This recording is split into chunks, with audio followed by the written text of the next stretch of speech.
All right. Ooh. Look, hopefully I'm a little low on my 5 star. Mm,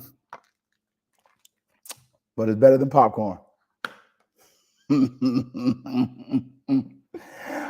Man, if you came away from that game and you weren't upset, you're a better rattler than me. Because today, man, look, my voice sound like this for a reason. Look. Chase ain't no more enough. But yeah, FAMU wins, and that's enough to be said. I think we can start there. So we're gonna miss doing our joint instant reaction. So we're gonna do this downstairs today, and as always, it's gonna be Fangs up. So let's go ahead and get this going. All right.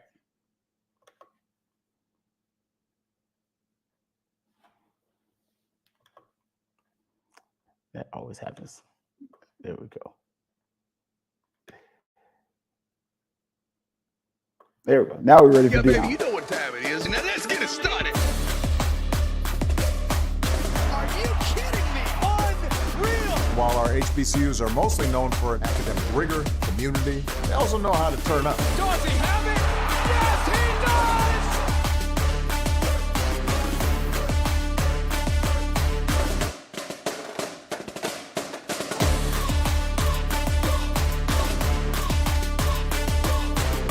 And that might be the knockout punch.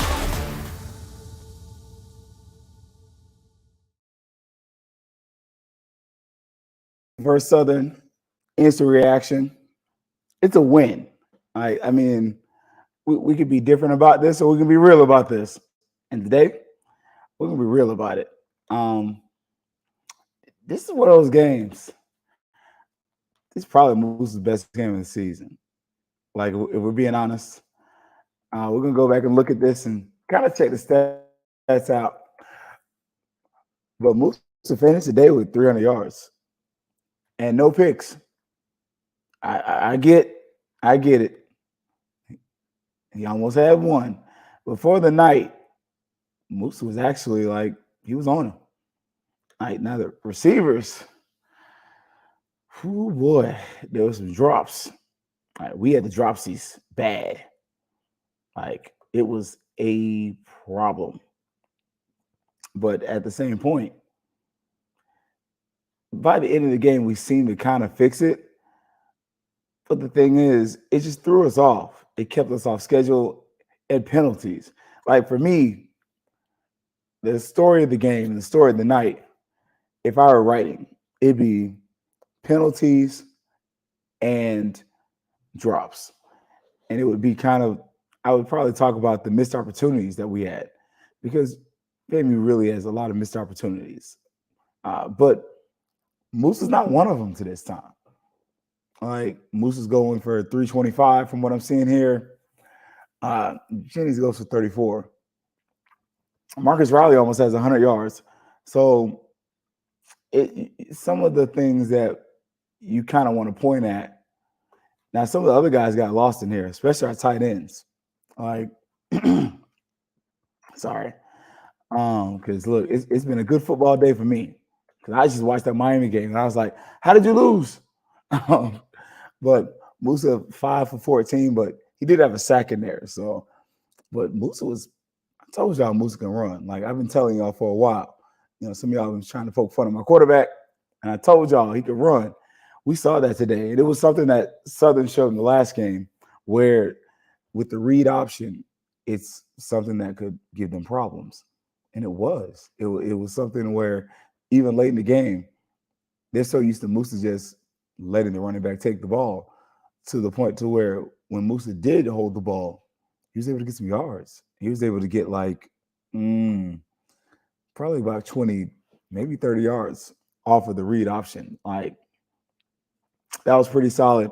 But then while Marcus Riley was the top receiver, Kamar Young was huge. Like 6 catches, 68 yards. You know, Gassett does have a touchdown. Like I've been telling y'all about that kid. Like I'm not just high on him. I'm just telling y'all. But we also saw some new formations here. Like we saw where FAMU put the ball in its best playmaker's hands. Sorry, from the start, we saw where we just ran the ball with them, handed the ball directly to them, and y'all got to forgive the gravel in my throat. I'm a fan like you, so I was screaming at TV just like you when that was a pass interference, in my opinion. When I think before that it was a face mask, and Moose even grabs his mask, and then 2 plays later we get 2 holding penalties. Like, so you saw us, which it was holding, it was a good call, but you didn't see that. Okay, like I was on that. So that's where it went though. But we saw where Shareed, um, Nicholas Dixon made her appearance. Like even a minute ago, he had a few drops, but he had a couple catches too. Like, and I'll be honest with y'all, quietly, like while Marcus Riley is going to garner a lot of your attention, and the tight ends, look, I've been on tight ends since last year. I was asking Willie Simmons about that last year. Nicholas Dixon, look, he only had 1 catch in that Alabama State game, but look before that, Nicholas Dixon, just saying, between him and Riley and Gassett, got a nice little receiving core there. And then the defense, man. I mean, you had a few plays where it was like WTF, but it wasn't that bad. Now, Isaiah Major, again, he leads the team, but Anthony Dunn, man, that dude is going to play his way into some games. Like, I'm just saying, Anthony Dunn looks good. No weirdo stuff. Like, he looks solid.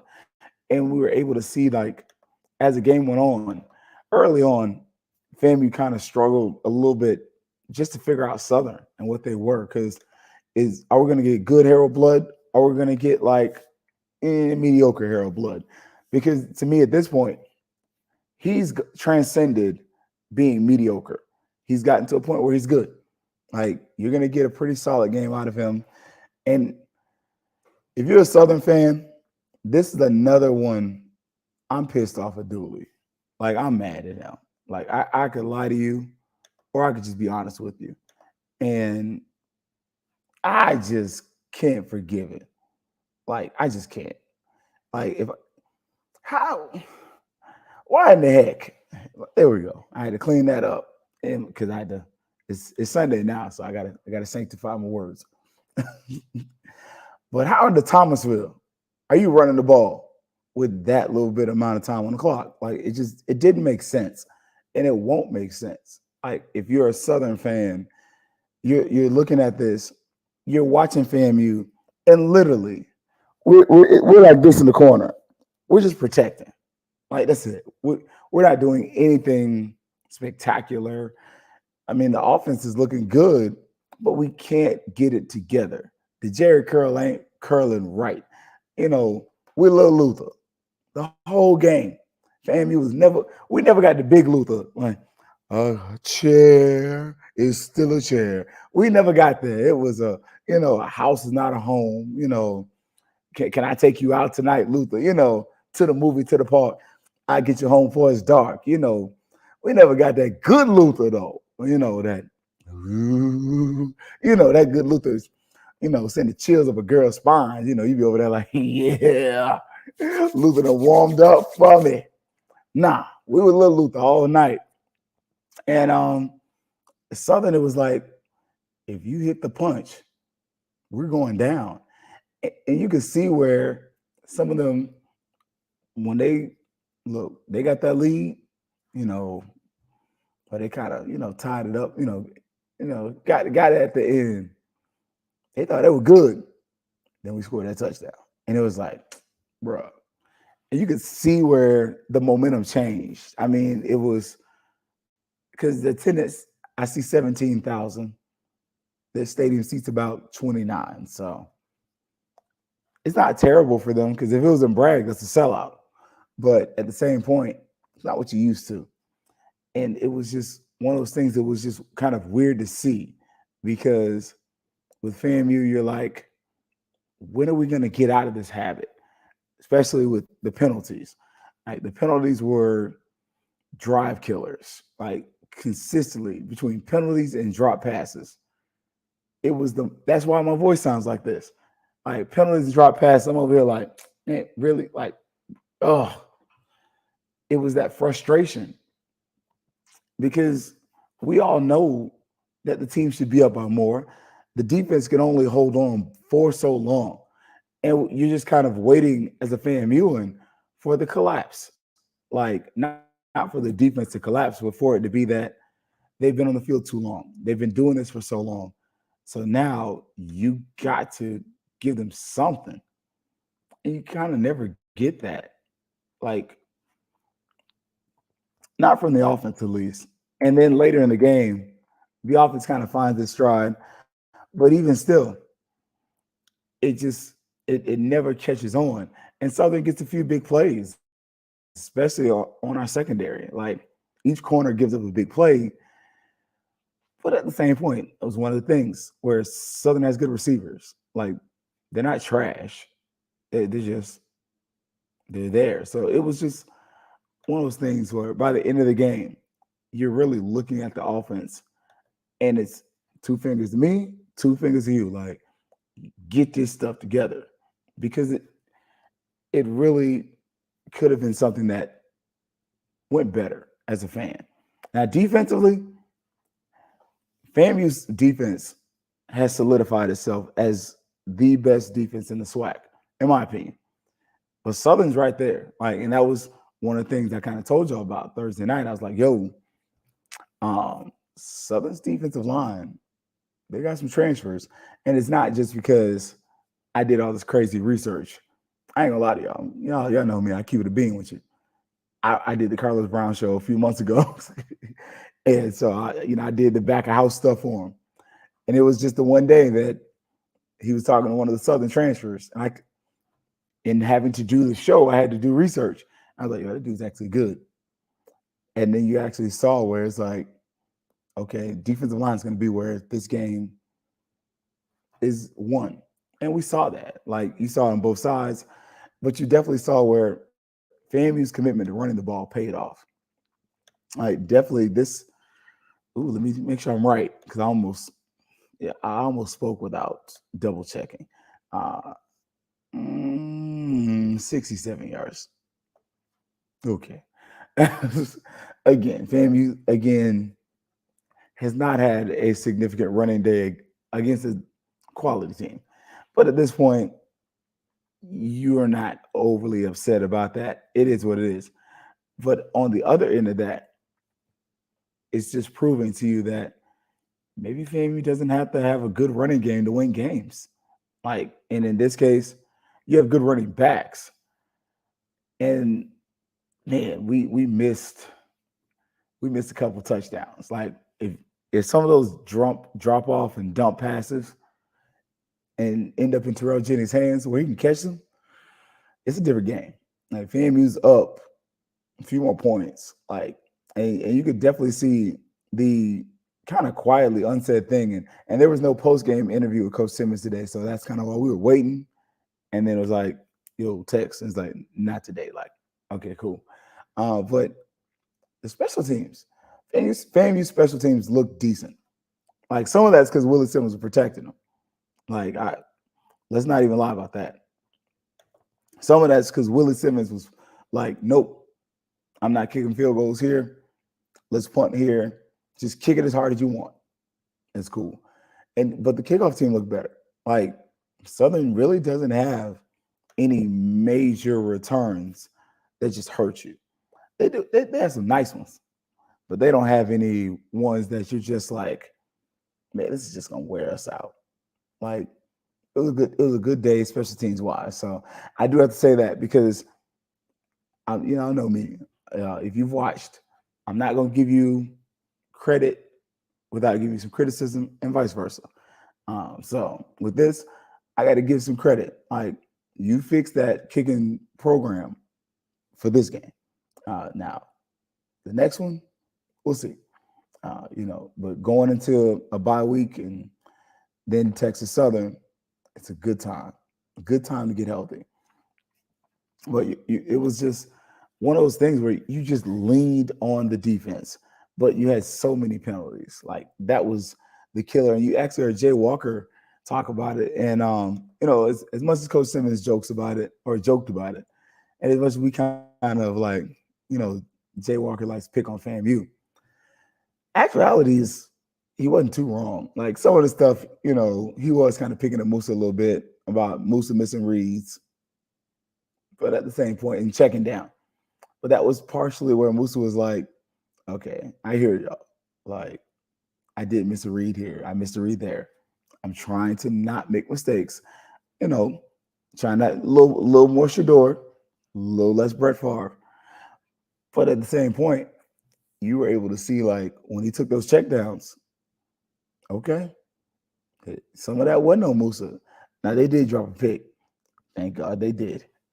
But Southern drops a pick, and that even still that would have been one pick. And Musa had a pretty solid night. Like, I'm just saying, if the receivers catch those passes, we're having a different conversation about the drops.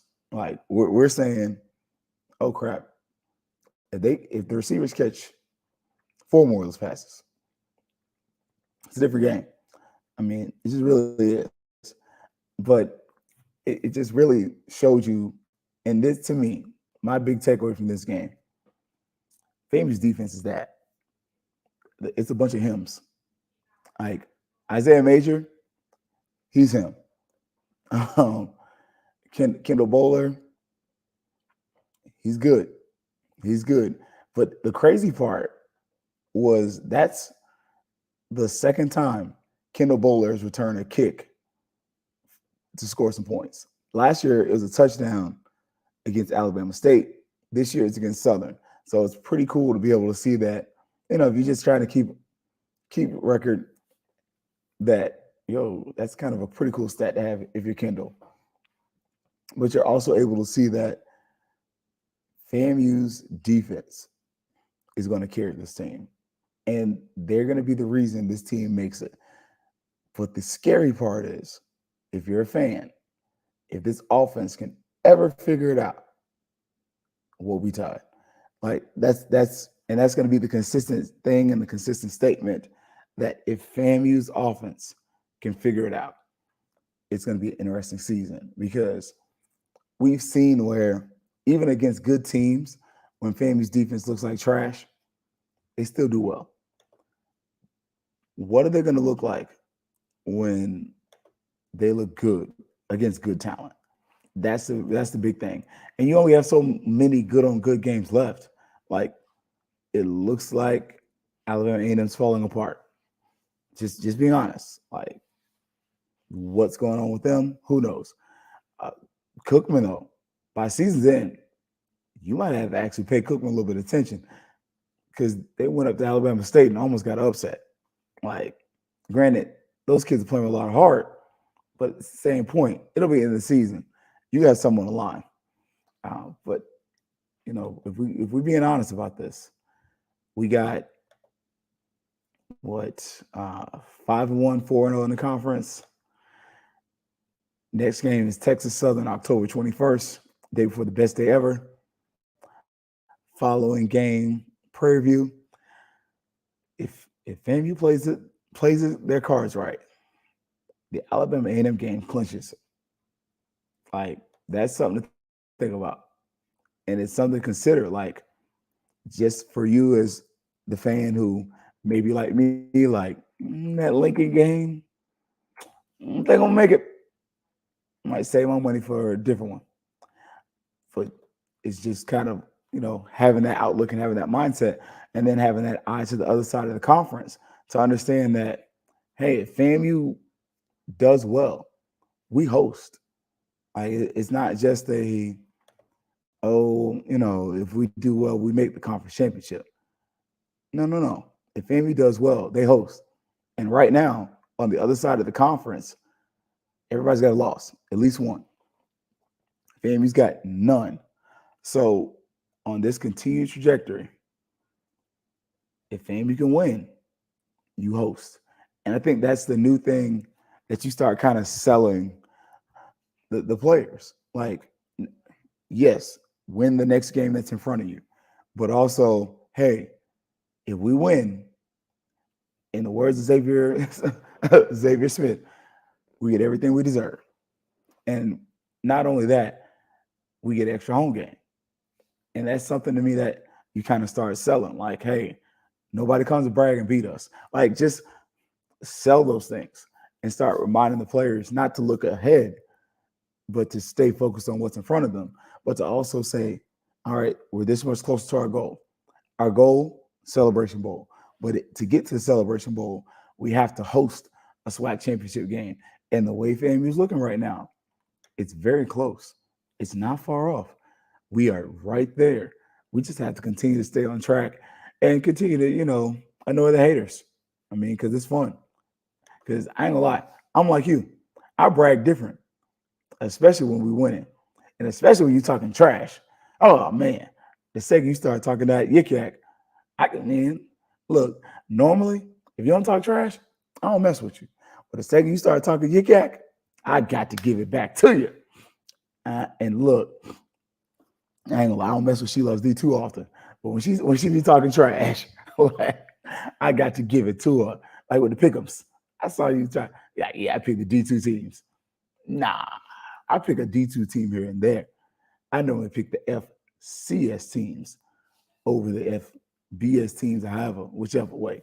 I pick Florida States when they play in Troy's and them small teams. Yeah, I'm trying to win. Look, y'all can be proud if you want to. Good book said pride comes for the fall. I'm trying to win. So that's how I do that. But it was a game. It was a frustrating game if you're a FAMU, because we could have done better. You know what this team is.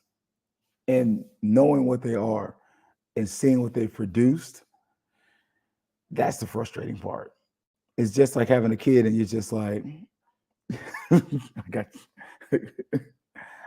like, it's just the point and the idea. Hey, Miss Williams, but it's just the point and idea that this team can do so much more than what it did tonight. Like, my voice sounds like this because I was sitting over there screaming at the TV, just like you. Like, what are you doing? Why are we running this trick play? Like, I still don't understand. Like, you're driving and you found some stuff tonight. Like, one of the things you found was a tempo offense. And you started to see that, to me, that was a game changer. That is what really helped you win. Because what you started seeing was Southern's defensive players started getting hurt. They started catching cramps at their house. This ain't a game in Florida. You ain't playing in Tallahassee or Miami, or you're in Baton Rouge and you're catching cramps. And if you notice, FAMU's defensive players ain't catching no cramps. Like, you found something. That up-tempo offense, it works. Throwing to the tight ends. We've seen this before. We've seen this work. Now you've seen it over and over again. I'm going to speak to my science person, Miss Williams. That sounds like a science project to me. That sounds like you tested it out, and you've tested out multiple places. And now that you've tested out multiple places and it has worked, then now you have a sample size to say that if I continue to do this, this is going to work. Throwing to the tight end, it works. Why? I have evidence. Like, there we go. That's it. Putting the receivers in motion, it works. Why? Well, we saw against Jackson State. We've seen it against Southern. I think, what was it? West Florida, we did it too. Even South Florida.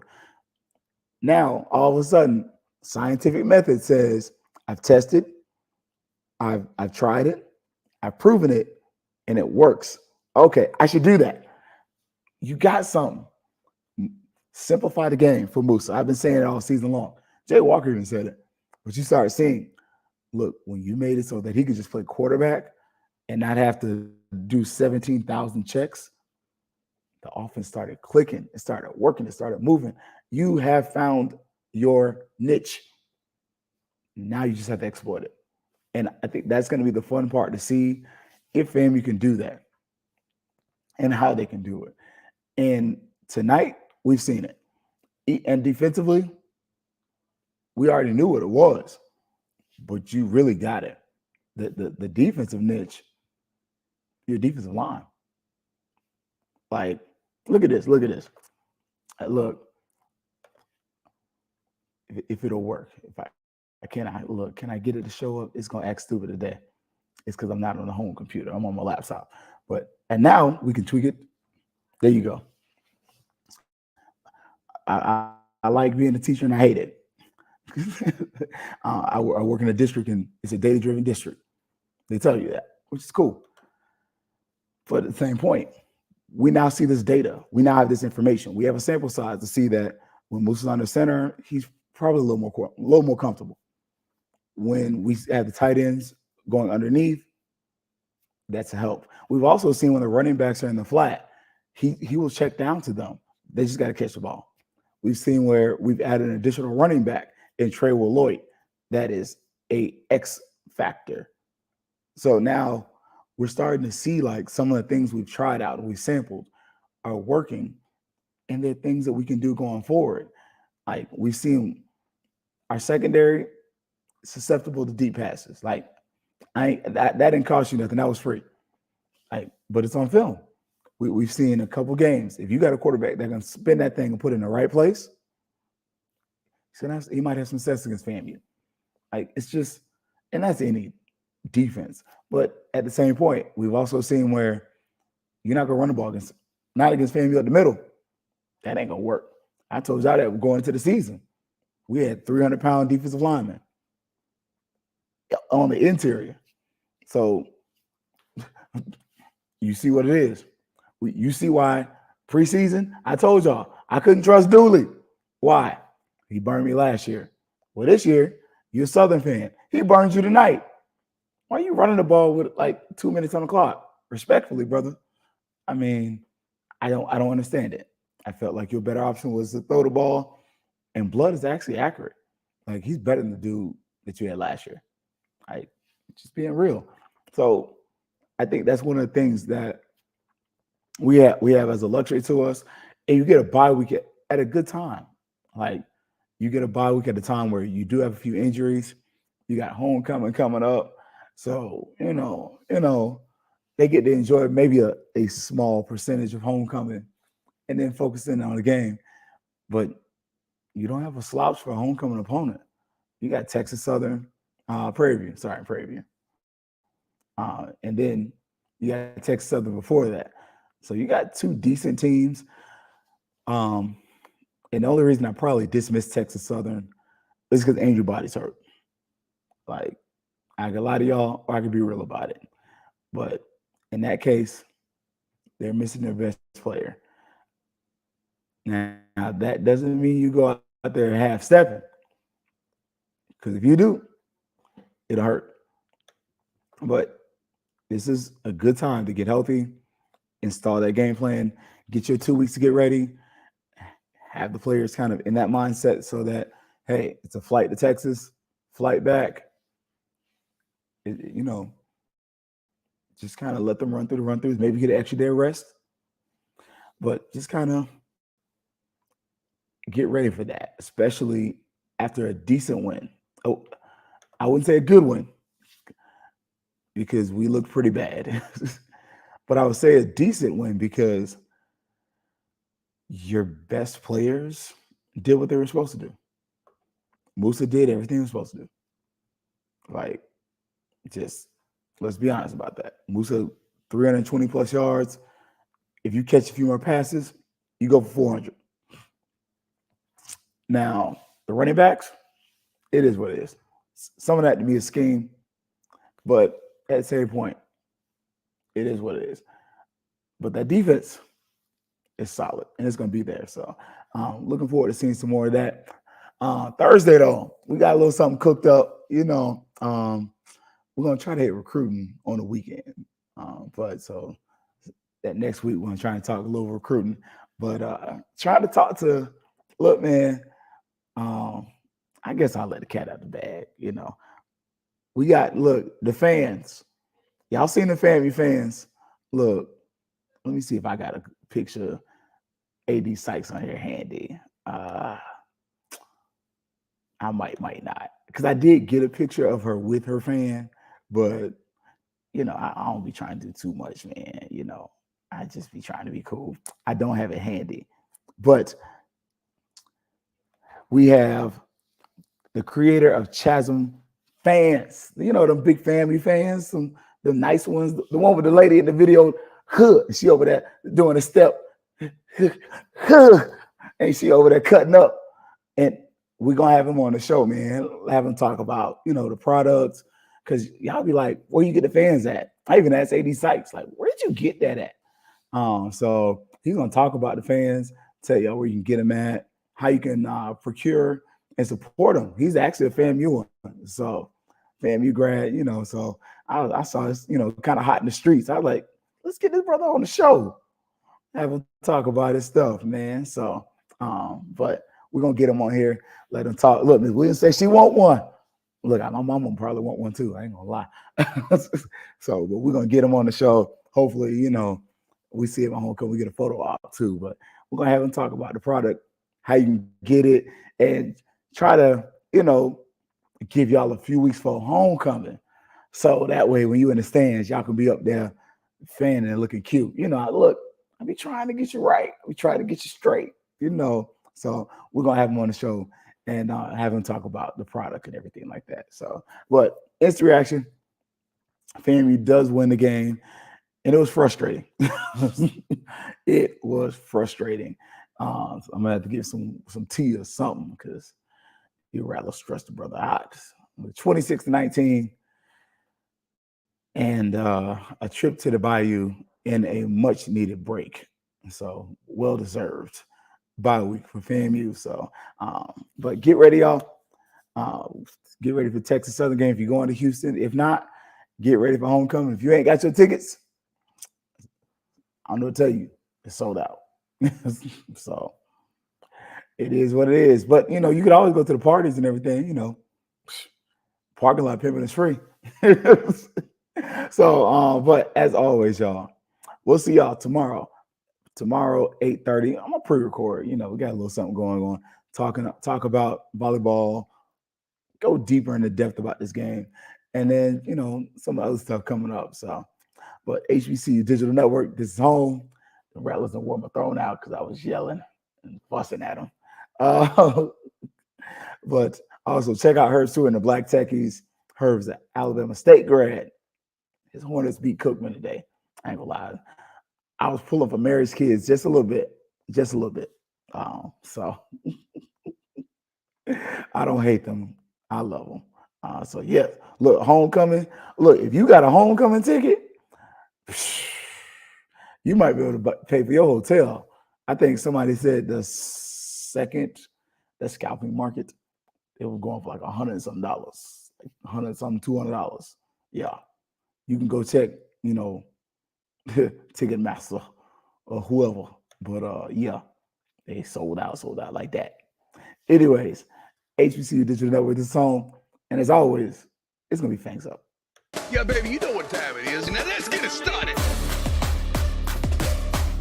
Are you kidding me? Unreal! While our HBCUs are mostly known for academic rigor, community, they also know how to turn up. Dorsey, have it!